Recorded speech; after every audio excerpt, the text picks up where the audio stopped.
দেখুন, আপনারা কিছুক্ষণ আগে দেখলেন যে আমি আজকে রাখি পূর্ণিমার দিন আজকে রাখি পড়েছি, দিদি বা বোন যাই বলি। তো রাখি তো আজকে যে সিস্টেম মতো রাখি, হয়তো আমার মতন অনেক ভাইরা এই রাখি পড়ছেন, কিন্তু আমার মনে হচ্ছে যে রাখিটা আমাদের পড়ার যে সত্যিকারের যে অধিকার, সেই অধিকারটা মনে হয় এখনো আমরা পাইনি।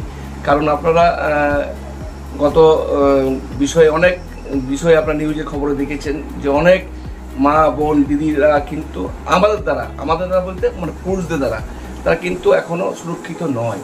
যখনই আমরা জানবো যে আমরা বোনদের দিদিদের বা মহিলাদের রাস্তায় সুরক্ষিত দিতে পারছি, আমরা পাশে দাঁড়াতে পারছি, তখন জানবো যে রাখি সত্যিকারে আমরা পড়ার অধিকার নিয়েছি।